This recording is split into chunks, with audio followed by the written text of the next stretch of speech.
नमस्कार साथियों, आज हम पढ़ेंगे इतिहास का अध्याय 3 जिसका नाम है भूमंडलीकृत विश्व का बनना। इसका पार्ट 2।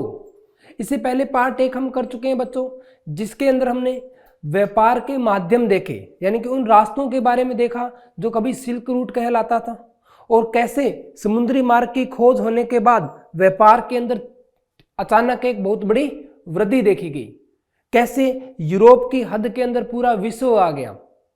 तो आज के अध्याय के अंदर हम पढ़ेंगे इसके आगे की बात, यानी कि कैसे यूरोप ने अफ्रीका महाद्वीप पर अपना कब्जा किया, या मैं ऐसे बोलूं कि अफ्रीका महाद्वीप के लोगों को अपना गुलाम बनाया। तो आइए शुरू करते हैं। 19वीं सदी का उत्तरार्ध और उपनिवेशवाद, यानी कि बच्चों लगभग 19वीं सदी के प्रारंभ में ही उपनिवेशवाद प्रारंभ हो गया था, क्योंकि लगभग 1700-1800 तक की मैं अगर बात करूं तो इसके बीच जो अधिकतम जो महाद्वीप थे या लगभग हर एक देश का समुद्री मार्ग खोजा जा चुका था, और समुद्री मार्ग खोजा जाने के कारण जो व्यापार था उसमें वृद्धि हो रही थी। नई नई तकनीकों का उपयोग किया जा रहा था और उन तकनीकों के माध्यम से जो एक स्थान से दूसरे स्थान तक आवागमन का जो समय था उस समय में भी लगातार कमी आ रही थी। तो इससे क्या हुआ बच्चों, अलग अलग चीज़ों का व्यापार होने लगा। जैसे कि मैंने आपको पिछले अध्याय के अंदर, इसी अध्याय के पिछले भाग के अंदर मैंने आपको बताया मीट का व्यापार। तो पहले मीट का व्यापार जिंदा पशुओं के साथ किया जाता था, यानी कि जो पशु होते थे उन्हें जिंदा एक स्थान से दूसरे स्थान तक लाया जाता था, क्योंकि टाइम इतना ज़्यादा लगता था कि आप अगर मीट को एक स्थान से दूसरे स्थान तक लेकर जाओगे तो वह खराब हो जाता था। परंतु अब नई तकनीकों के कारण जिंदा पशुओं को न ले जाकर मीट को ही ले जाना प्रारंभ कर दिया था, क्योंकि अब जो समय था उसमें कमी आई थी। जैसा कि आपको पता है कि 19वीं शताब्दी तक यूरोप के अंदर औद्योगिकरण हो चुका था, उद्योगों का विकास हो चुका था। अब उद्योगों का विकास हो चुका था, औद्योगिकरण हो चुका था, तो उन्हें ज़्यादा से ज़्यादा कच्चे माल की आवश्यकता थी। तो वो कच्चे माल के लिए अलग अलग देशों में, अलग अलग महाद्वीपों में घूमते थे यूरोपियन जो लोग थे, और अपने हिसाब से उन्हें जहां भी कोई बहुमूल्य वस्तु मिलती तो उसका दोहन करते थे और वहां के लोगों को अपना गुलाम बना लेते थे, क्योंकि सबसे पहले औद्योगिकरण की शुरुआत यूरोप महाद्वीप से ही हुई थी। तो इस अध्याय के अंदर हम यही पढ़ेंगे कि कैसे उपनिवेशवाद बढ़ा। एक तरफ व्यापार के फैलने से यूरोप के लोगों की जिंदगी बेहतर हो गई, तो दूसरी तरफ उपनिवेशों के लोगों पर इसका बुरा प्रभाव पड़ा। यानी कि बच्चों हुआ क्या, औद्योगिकरण बढ़ रहा था, उद्योगों को बढ़ावा मिल रहा था, तो इससे जो यूरोप के जो लोग थे वे तो धनी होते जा रहे थे, क्योंकि उनके पास रोजगार के नए नए माध्यम मिल गए थे, उन्हें औद्योगिकरण हो रहा था। पर उस रोजगार के माध्यम के लिए जो कच्चा माल जहां से ले जाया जा रहा था, वहां के जो लोग, यानी कि जो इस उपनिवेश सत्ता के शिकार हुए थे, वहां के लोग कहीं ना कहीं पहले से बुरी स्थिति में आ गए थे, क्योंकि यूरोपियन जो लोग थे उन्हें गुलाम बनाकर कार्य करवाते थे। जब अफ्रीका के आधुनिक नक्शे को गौर से देखेंगे तो आपको पता चलेगा कि ज्यादातर देशों की सीमाएं सीधी रेखा में हैं। ऐसा लगता है जैसे किसी छात्र ने सीधी रेखाएं खींच दी हों, और 1885 में यूरोप की बड़ी शक्तियां बर्लिन में मिली और अफ्रीकी महादेश को आपस में बांट लिया। इस तरह से अफ्रीका के ज्यादातर देशों की सीमाएं सीधी रेखा से बन गई। आप कभी देखना बच्चों, अफ्रीका महाद्वीप की जो सीमाएं हैं वो कुछ इस तरह दिखाई देती हैं आपको। तो बच्चों इसका मतलब ये था कि वहां शक्तियां आपस में बैठी और बैठकर वहां एक बंदर बांट कर ली। बंदर बांट यानी कि सीधा लाइन मारी कि ये क्षेत्र हमारा है, ये क्षेत्र आपका है। तो आप देख सकते हो बच्चों कि यूरोप के लोगों ने बैठकर अफ्रीका का नक्शा तैयार कर दिया, यानी कि अफ्रीका को अपने अपने हिसाब से बांट लिया था। रिंडरपेस्ट या मवेशियों का प्लेग, बच्चों ये एक प्रकार की बीमारी थी, और इसी बीमारी ने कहीं ना कहीं अफ्रीका महाद्वीप के अंदर यूरोप की ताकत को बढ़ाया, क्योंकि बच्चों अफ्रीका महाद्वीप जो था ना वो खनिजों के अंदर बहुल था। अफ्रीका महाद्वीप में खनिजों की मात्रा बहुत ज्यादा थी, तो वहां के लोगों को काम करने की आवश्यकता ही नहीं पड़ती थी। उनके पास इतने संसाधन थे कि उनकी रोजमर्रा अच्छी खासी चल रही थी। जब यूरोपियन लोग वहां गए तो उन्होंने काम करने से मना कर दिया, क्योंकि वहां तो सब कुछ अच्छा पहले से ही चल रहा था। तो यूरोपियन लोगों ने उनसे काम करवाने के लिए कुछ कर लगाए, और कर इतने ज्यादा लगाए कि अब जो व्यक्ति काम नहीं करता था, यानी कि जो सिर्फ संसाधनों पर जीवित रह रहा था, उसका जीवन यापन करना मुश्किल होता जा रहा था। यानी कि कहीं ना कहीं वे लोग मजबूर होते जा रहे थे कार्य करने के लिए या मजदूरी करने के लिए। इसके अलावा मैं अगर बात करूं तो वहां के लोगों का मुख्य जो पेशा था वो था पशुचारण, यानी कि वो मवेशियों को चराकर अपना जीवन यापन करते थे। पर इस बीमारी के कारण, जो रिंडरपेस्ट नाम का जो प्लेग है, जो मवेशियों में यानी कि जानवरों में जो फैलता था, इस बीमारी के कारण अफ्रीका महाद्वीप के 90% जो मवेशी थे वो खत्म हो गए। और मवेशियों की इतनी बड़ी मात्रा में खत्म होने के कारण वहां के लोगों के पास और कोई चारा नहीं बचा कि वे यूरोपियन जो लोग हैं उनके कहे अनुसार मजदूरी करें। तो कहीं ना कहीं यूरोपियन शक्ति को वहां बढ़ाने में सबसे महत्वपूर्ण भूमिका जो रही वह इसी प्लेग की थी। आइए देखते हैं इसके बारे में। रिंडरपेस्ट मवेशियों में होने वाली एक बीमारी है। अफ्रीका में रिंडरपेस्ट के उदाहरण से पता चलता है कि किस तरह से एक बीमारी किसी भूभाग में शक्ति के समीकरण को बाहरी तौर पर प्रभावित कर सकती है। शक्ति के समीकरण मतलब कि अगर वहां रिंडरपेस्ट नहीं आता तो वहां के लोगों का जीवन यापन अच्छा खासा चल रहा था, वे अपने मवेशियों के कारण जीवित थे, उनसे अपने जीविका अर्जन था या अपना जीवन का पालन पोषण था वो भली भांति कर रहे थे। पर अब जब उनके पास मवेशियां ही नहीं बची तो कैसे करते? तो कहीं ना कहीं यूरोपीय शक्तियों को बढ़ावा देने में ये एक महत्वपूर्ण कदम था। अफ्रीका वैसा महादेश था जहां पर जमीन और खनिजों का अकुत भंडार था, यानी कि एक बहुत बड़ा भंडार था। यूरोपीय लोग खनिज और बागानों से धन कमाने के लिए अफ्रीका पहुंचे थे, लेकिन उन्हें वहां मजदूरों की भारी कमी झेलनी पड़ी। जैसा कि मैंने आपको बताया कि वो अपने आप में बहुत समृद्ध थे, उन्हें कार्य करने की आवश्यकता ही नहीं होती थी। वहां एक और बड़ी समस्या यह थी कि स्थानीय लोग मेहनताना देने के बावजूद काम नहीं करना चाहते थे, यानी कि उनको मजदूरी दी जाती थी फिर भी वे लोग काम नहीं करते थे, क्योंकि उनका यह मानना था कि हमारे पास संसाधन ही इतने हैं कि हमें कार्य करने की आवश्यकता ही नहीं है। दरअसल अफ्रीका की आबादी बहुत कम थी और वहां उपलब्ध संसाधनों की वजह से लोगों की जरूरतें आसानी से पूरी हो जाती थी। उन्हें इस बात की कोई जरूरत ही नहीं थी कि पैसे कमाने के लिए काम करें, जैसा कि मैंने आपको पहले भी बताया। अब बच्चों आप देख सकते हो कैसे एक बंदर बांट की गई है। ये देखो बच्चों, मतलब लगभग अपने अपने हिसाब से देशों को बांट लिया गया और इसे बोलते हैं बंदर बांट, यानी कि सीधा लाइन मारी और ये देश आज से हमारा, ये देश आज से हमारा। ये देखो बच्चों कैसे लाइनें मारी गई हैं, आप देख सकते हो, कोई बाउंड्री निश्चित नहीं है। यूरोपीय लोगों ने अफ्रीका के लोगों को रास्ते पर लाने के लिए कई तरीके अपनाए। उनमें से कुछ नीचे दिए गए, जैसे कि करों को बढ़ा दिया, लोगों पर इतना अधिक टैक्स या कर लगाया गया कि उसे केवल वो ही अदा कर सकते थे जो खानों और बागानों में काम करते थे, यानी कि बिना मजदूरी के वो कर ही नहीं चुका पाते। तो इसलिए उन्हें कहीं ना कहीं मजबूर किया गया कि आप मजदूरी करिए और मजदूरी से जो पैसा कमा रहे हैं उसी से अपना कर भरिए। उत्तराधिकार के कानून को बदल दिया गया। अब किसी भी परिवार का एक ही सदस्य जमीन का उत्तराधिकारी बन सकता था। इससे अन्य लोगों को मजदूरी करने पर बाध्य होना पड़ा। यानी कि बच्चों अगर आपके पास कुछ भी जमीन है तो उस पर आपके परिवार के किसी एक ही व्यक्ति का मालिकाना हक होगा और अन्य लोगों को मजदूरी करनी पड़ेगी। खान में काम करने वाले मजदूरों को कैंपस के भीतर ही रखा जाता था और उन्हें खुला घूमने की छूट नहीं थी। अब मैं बात करूं रिंडरपेस्ट का प्रकोप, यानी कि जो महामारी थी उसका क्या प्रकोप रहा। तो रिंडरपेस्ट का अफ्रीका में आगमन 1880 के दशक के आखिर में हुआ था। यह बीमारी उन घोड़ों के साथ आई थी जो ब्रिटिश एशिया से लाए गए थे, यानी कि भारत का या चाइना का या जो ये ऊपर का जो हिस्सा था वहां से घोड़ों का व्यापार किया गया था। यानी कि घोड़ों को समुद्री मार्ग के रास्ते एशिया से अफ्रीका महाद्वीप लाया गया, तो उन्हीं घोड़ों के माध्यम से प्लेग भी उनके साथ आया था। और ऐसा उन इटालियन सैनिकों की मदद के लिए किया गया था जो पूर्वी अफ्रीका में एरिट्रिया पर आक्रमण कर रहे थे।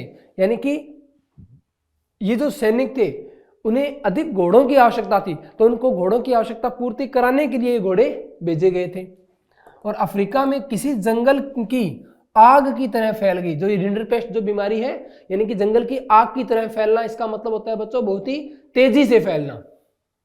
और 1892 आते आते यह बीमारी अफ्रीका के पश्चिमी तट तक पहुंच चुकी थी, यानी कि पूरे अफ्रीका को अपने कब्जे में ले लिया था। और इस दौरान रिंडरपेस्ट ने अफ्रीका के मवेशियों की आबादी का 90% हिस्सा साफ कर दिया था। यानी कि उनकी जो रोजमर्रा का जो साधन था, अफ्रीकी महाद्वीप के जो लोग थे, यानी कि वो पशुचारण से अपनी रोजमर्रा चलाते थे, उनका रोजमर्रा का साधन अब उनसे छिन चुका था। अफ्रीकियों के लिए मवेशियों का नुकसान होने का मतलब था रोजी रोटी पर खतरा। अब उनके पास खानों और बागानों में मजदूरी करने के अलावा और कोई चारा नहीं था। इस तरह से मवेशियों की एक बीमारी ने यूरोपियन को अफ्रीका में अपना उपनिवेश फैलाने में मदद की। यानी कि देख सकते हैं अपने बच्चों की कैसे एक बीमारी के कारण अफ्रीका में यूरोपियन ताकतें बढ़ गई, क्योंकि पहले जो लोग काम करने से मना करते थे अब उन लोगों को भी काम की तलाश में वहां जाना पड़ा और काम करने के लिए मजबूर होना पड़ा। भारत से बंधुआ मजदूरों का पलायन। बच्चों, बंधुआ मजदूरों का मतलब होता है आपको एक फिक्स पैसा दे दिया जाता था, अब उसकी एवज में आपको लगातार कुछ समय तक काम करना पड़ता था। तो वैसे मजदूर जो किसी खास मालिक के लिए खास अवधि के लिए काम करने का प्रतिबद्ध होता है बंधुआ मजदूर कहलाता है। यानी कि जैसे मान लो आपने किसी से पैसे लिए और उसकी एवज में आपने उसे बोला कि मैं 1 साल तक आपके यहाँ नौकरी करूंगा बिना किसी पैसे के, क्योंकि आपने पैसा तो पहले ले लिया, तो उसे बोलते हैं बच्चों बंधुआ मजदूरी। और आधुनिक बिहार, उत्तर प्रदेश, मध्य प्रदेश और मध्य भारत और तमिलनाडु के सूखाग्रस्त इलाकों से कई गरीब लोग बंधुआ मजदूर बन गए और उन मजदूरों को वहां से पकड़कर अफ्रीका महाद्वीप में मजदूरी के लिए लाया गया। यानी कि अब यूरोपियन को मजदूर भी बड़ी तादाद में मिलने लगे थे। और इन लोगों को मुख्य रूप से कैरिबियन आइलैंड, मॉरिशस और फिजी भेजा गया और कई को सिलोन और मलाया भी भेजा गया।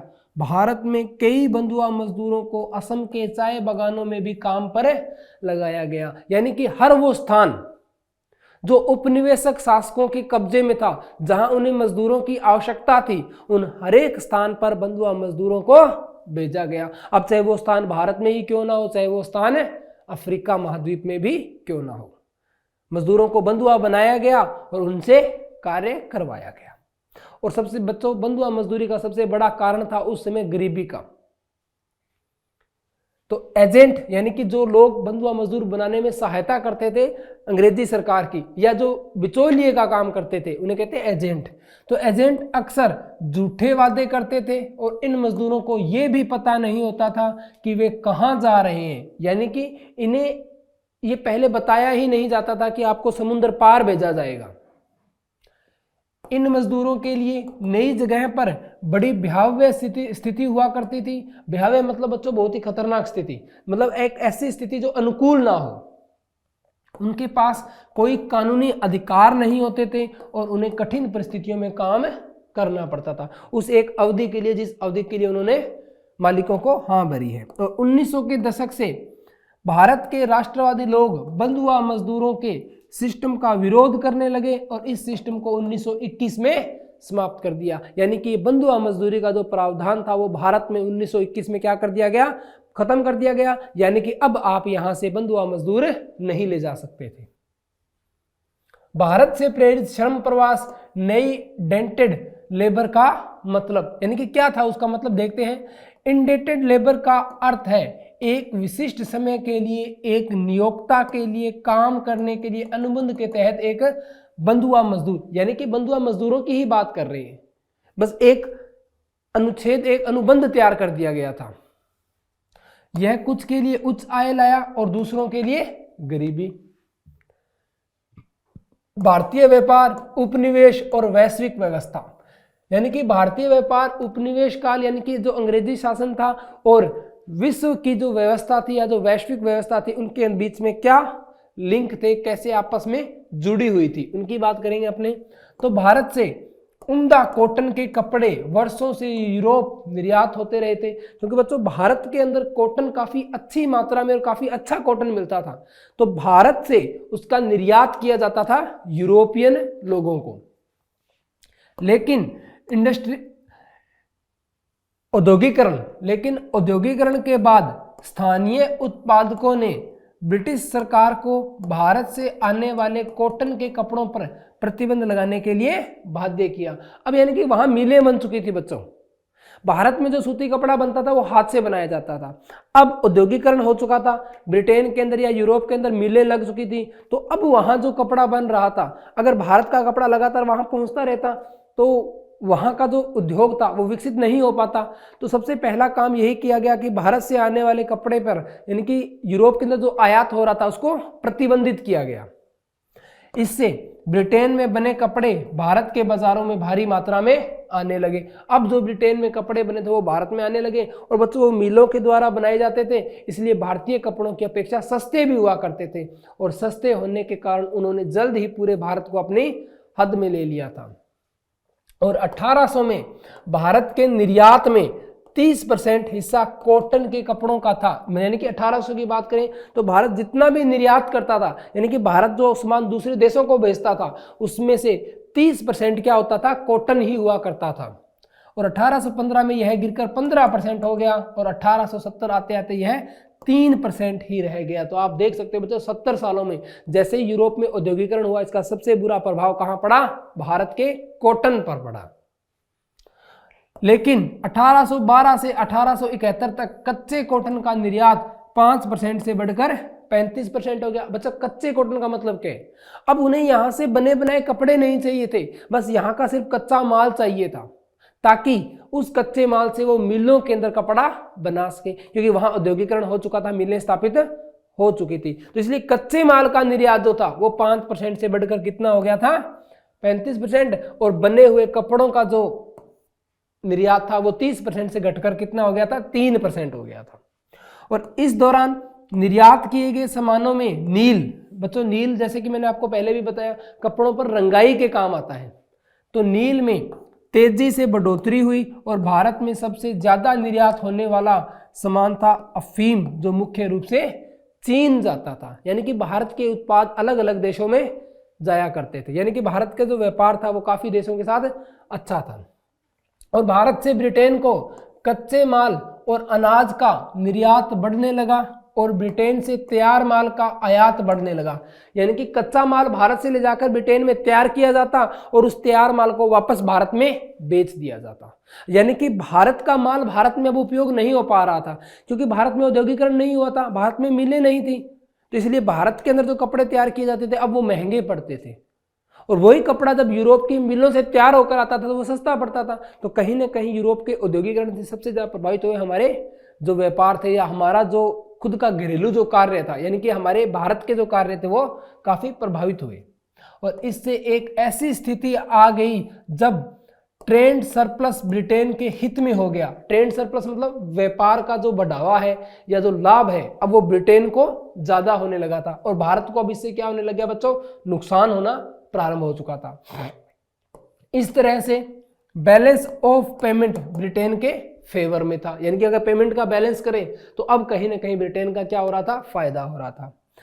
भारत के बाजार से जो आमदनी होती थी उसका इस्तेमाल ब्रिटेन अन्य उपनिवेशों की देखरेख करने के लिए करता था, और भारत में रहने वाले अपने ऑफिसर को होम चार्ज देने के लिए करता था। यानी कि बच्चों भारत से जो कर ग्रहण करता था, कर प्राप्त करता था, उसका अपने खर्चों के लिए उपयोग किया करता था। यहाँ जो अपने सैनिक थे उनको सैलरी देने में किया करता था, या उनकी सुख सुविधाओं के लिए निवेश किया करता था। यानी कि अब जो अंग्रेजी जो लोग थे, अंग्रेज जो थे, उन्हें अपने जो यहाँ के जो सैनिक थे जो उस समय भारत के अंदर थे, उनके लिए ब्रिटेन से या यूरोप से उनके लिए कोई भी सामान मंगवाने की आवश्यकता नहीं होती थी। और भारत के बाहरी कर्ज की भरपाई और रिटायर ब्रिटिश ऑफिसर जो भारत में था का पेंशन का खर्च भी होम चार्ज के अंदर ही आता था। यानी कि उन सभी सैनिकों का जितना भी खर्च होता था अब वो भारत से ही प्राप्त किया जाने लगा था। यानी कि अब वो सिर्फ यहाँ आकर बस गए थे, अपना सारा खर्चा, अपना सैनिकों का खर्चा भारत से निकाल रहे थे और व्यापार में लगातार वृद्धि करते जा रहे थे। ब्रेटन वुड्स संस्थान, अब मैं बात करता हूं बच्चों ब्रेटन वुड्स संस्थान की, इसका क्या हमारे व्यापारिक दृष्टिकोण से क्या बातें रही उसके बारे में देखते हैं। तो बाहरी अधिशेष और घाटे से निपटने के लिए जुलाई 1944 में अमेरिका के न्यू हैम्पशायर के ब्रेटन जंगल में एक सम्मेलन आयोजित किया गया था। दूसरा, युद्ध के बाद के पुनर्गठन, ये द्वितीय विश्व युद्ध की बात कर रहे हैं बच्चों कि द्वितीय विश्व युद्ध के बाद के पुनर्गठन के लिए अंतर्राष्ट्रीय मुद्रा कोष और विश्व बैंक की स्थापना की गई थी। पिछले युद्ध अंतर्राष्ट्रीय आर्थिक प्रणाली को ब्रेटन वुड्स सिस्टम के रूप में जाना जाता है। यानी कि प्रथम विश्व युद्ध जो हुआ था उसे जाना जाता है ब्रेटन वुड्स संस्था के रूप में। और जब वो कारगर साबित नहीं हुई तो उसकी जगह यूएन और विश्व बैंक बनाया गया था। यह प्रणाली निश्चित विनिमय दरों पर आधारित थी और आईएमएफ और विश्व बैंक को ब्रेटन वुड्स ट्विंस के रूप में जाना जाता था। यानी कि आईएमएफ और विश्व बैंक ये दोनों ब्रेटन वुड्स के दो हिस्से हुआ करते थे। इन दोनों हिस्सों को मिलाकर ही क्या बनता था, ब्रेटन वुड्स बनता था। यूएस के प्रमुख आईएमएफ और विश्व बैंक पर वीटो का प्रभावी अधिकार था। वीटो मतलब बच्चों वे देश जिनके पास अतिरिक्त पावर थी यूएन के अंदर, नेशनल असेंबली के अंदर। आगे देखते हैं विश्वव्यापी मंदी कि कैसे पूरे विश्व या पूरा विश्व मंदी की चपेट में आया, उसकी मैं बात करता हूं। तो जरूरत से ज्यादा कृषि उत्पादन, यानी कि देखो भूमि लगातार वनों को काटा जा रहा था, उन वनों के काटे गए स्थान पर ज्यादा से ज्यादा भूमि की जा रही थी, कृषि की जा रही थी। तो इससे ज्यादा कृषि करने पर कृषि का उत्पादन काफी बढ़ गया था। अब वही बात होती है बच्चों, जब मांग किसी चीज की कम हो और उत्पादन बढ़ जाए तो उसके मूल्य में क्या आ जाती है, कमी आ जाती है। तो 1920 के दशक में कृषि क्षेत्र में जरूरत से ज्यादा उत्पादन एक अहम समस्या थी और कृषि उत्पादों की अत्यधिक सप्लाई के कारण कीमतें गिर रही थी। किसानों ने इसकी भरपाई के लिए और भी अधिक उत्पादन करना शुरू किया। इसके कारण बाजार में कृषि उत्पादों की बाढ़ आ गई और जिससे कीमतें और नीचे गिरी। खरीदारों की कमी के कारण कृषि उत्पाद सड़ने लगे। इसका मतलब क्या हुआ बच्चों, जैसे मान लो बच्चों 10 किसान हैं और हर एक किसान के पास 10 किलो गेहूं है, खरीदने वाला कोई एक ही व्यक्ति है, यानी कि उत्पाद ज्यादा है और मांग कम है। तो बच्चों अगर मैं बात करूं, जैसे मान लो पहले किसान ने कहा कि मैं 20 रुपए किलो मेरी गेहूं बेचूंगा, तो वहीं पे दूसरा कहेगा कि मैं 18 में दे दूंगा, तीसरा कहेगा मैं 15 में दे दूंगा, और ऐसे करते करते मैं 10वें व्यापारी तक पहुंचूंगा। तो वही गेहूं जो 20 रुपए किलो मिलने वाली थी उसी का रेट कितना रह जाएगा, 4 रुपए किलो। यानी कि आप देख सकते हो कितना नुकसान हुआ। और वो 4 रुपए किलो भी वो एक ही किसान बेच पाया, बाकी सभी किसानों की जितना भी उत्पाद था वो वहीं रहा और लंबे समय तक पड़ा रहने के बाद वो क्या हो गया, सड़ गया। यानी कि इससे जो किसान थे उनको काफी ज्यादा नुकसान होने लगा था, क्योंकि कृषि उत्पाद इतने ज्यादा हो गए थे कि उनकी मांग ही नहीं थी। और जब मांग ही नहीं होती तो उसका मूल्य जो होता है वो लगातार क्या हो जाता है, गिरने लगता है। आर्थिक मंदी और भारत, अब मैं बात करता हूं इस आर्थिक मंदी का भारत पर क्या प्रभाव पड़ा। तो आर्थिक मंदी से भारत की अर्थव्यवस्था पर भी असर पड़ा और 1928 से 1934 के बीच भारत का आयात और निर्यात घटकर आधा हो गया। इसी दौरान भारत में गेहूं की कीमतों में 50% की कमी आई। यानी कि यहां भी मांग कम हो गई थी, उत्पाद ज्यादा थे, तो अपने आप कीमतें क्या हो जाएंगी, कम हो जाएंगी। बाकी बच्चों अगर इसका मैं उल्टा देखूं कि कहीं उत्पाद कम हो जाता और मांग ज्यादा हो जाती तो मूल्य क्या हो जाता, बढ़ जाता। कृषि उत्पादों की घटती कीमतों के बावजूद सरकार किसानों से पहले दर पर ही लगान वसूलना चाहती थी।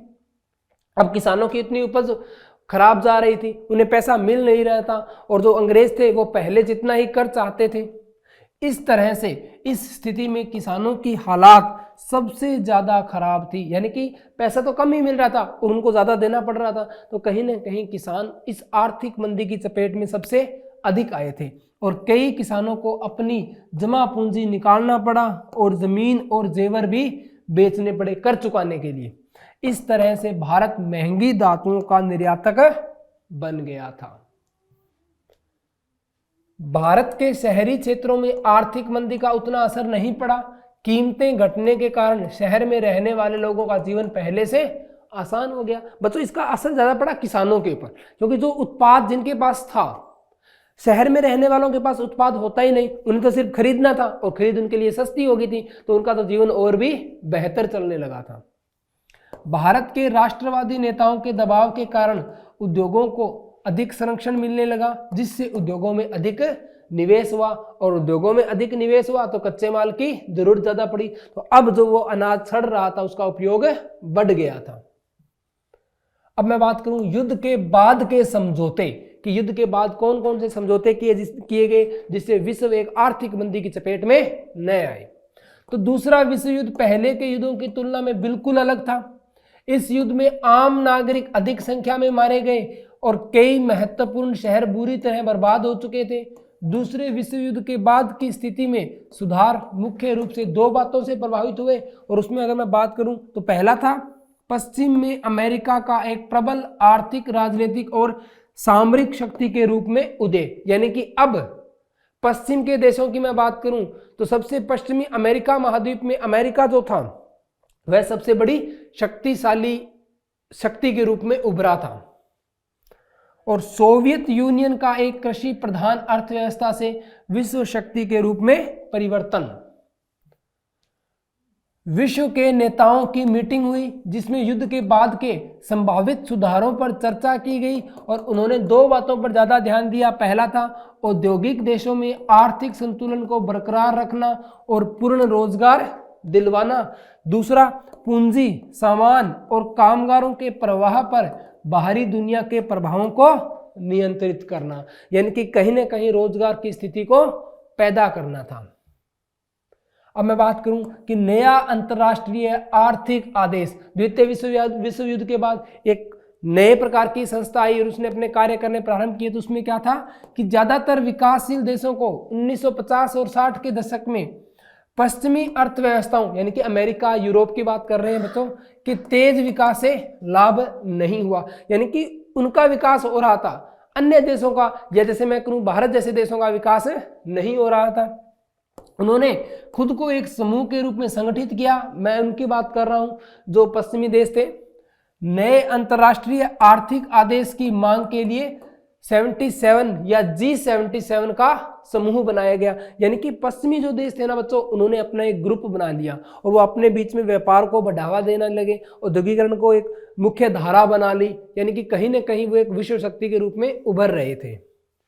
यह एक ऐसी प्रणाली थी जो उन्होंने अपने प्राकृतिक संसाधनों पर अधिक विकास सहायता, कच्चे माल के लिए उचित मूल्य और विकसित देशों के बाजारों में उनके निर्मित सामानों के लिए बेहतर पहुंच पर वास्तविक नियंत्रण प्रदान करेगी। यानी कि अगर कोई कच्चा माल से आप यहाँ कोई माल तैयार करते हो तो उसे उन देशों के बाजारों में बेचना आसान हो गया था जो विकसित थे, यानी कि जहां वो अपने माल का सही मूल्य प्राप्त कर सकते थे। तो बच्चों, इसी के साथ हमारा ये अध्याय यहीं समाप्त होता है। इस अध्याय के अंदर हमने देखा कि कैसे प्राचीन समय के अंदर व्यापार हुआ करता था, कैसे औद्योगिकरण के अंतर्गत इस व्यापार का रूप बदला, कैसे यूरोप अलग अलग देशों तक, महाद्वीपों तक पहुंचा और कैसे उसने औद्योगिकरण की शुरुआत की। तो अब हम मिलते हैं अगले अध्याय के साथ। धन्यवाद।